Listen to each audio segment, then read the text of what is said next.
At a Hillary Clinton event at Atlanta University Center, well, her rally was disrupted by Black Lives Matter. Go ahead and take a look. Yes, they do, and I'm going to talk a lot about that.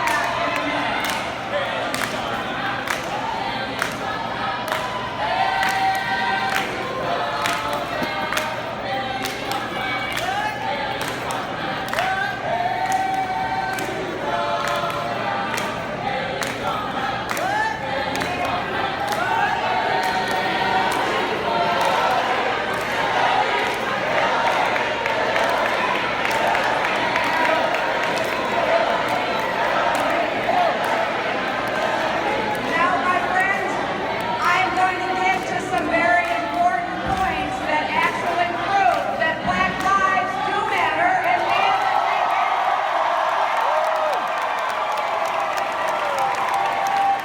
So here's why I like this. I like this because Hillary Clinton is now finally forced to answer for the policies that she endorsed that were very harmful to African Americans. If you look at Bill Clinton's policies on crime, I mean, he basically started this whole mass incarceration thing that led to a ton of African Americans and Latinos being locked up. If you look at his welfare reform, well, you'll see that that really affected African Americans more so than other people, and it disproportionately impacted single African American moms because he made it more difficult for them to get welfare. He signed Republican welfare reform, which basically just gutted welfare and made it more difficult for people to get welfare and more difficult for them to qualify for welfare. So the biggest thing that irritated me is that she hasn't had to answer for any of this.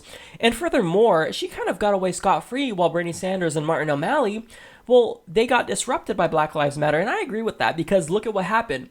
Both of them released racial justice platforms. Now, Bernie Sanders was already in favor of it. He already spoke out about those issues, but he just became that much more stronger. He made it a centerpiece of his campaign. While Hillary Clinton, how often does she mention Black Lives Matter?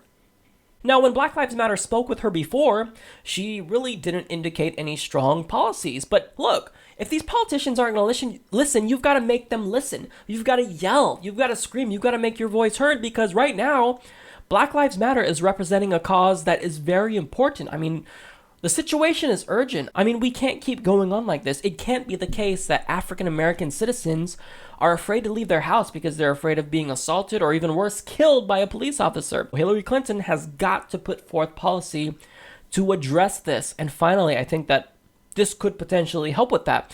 Now, the thing that's very ironic to me is that I don't know if you could tell by her podium, but it says, quote, "We're fighting for," or she's fighting for us.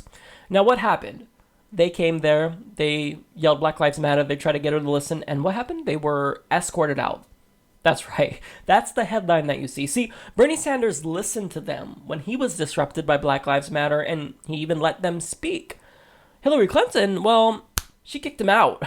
Now, the part that's kind of hurtful to me is that they were kicked out by African American security guards, and Representative John Lewis was there, who's a civil rights legend. I mean, he did disruptive protests, and they were kicked out. He didn't stop it. Dude, you were doing the same thing that they're doing. You were very disruptive. How can you allow them to be kicked out when she's not addressing their concerns? She was stating, I'm going to get to that. No, Hillary Clinton, you talk about that right now because we've waited long enough to hear what you're going to do. So I absolutely like that they disrupted her campaign. I think that it's good. I want every single candidate to come out with a strong criminal justice reform program, and she hasn't done that yet. So I think that until she does, they should continue to protest her events.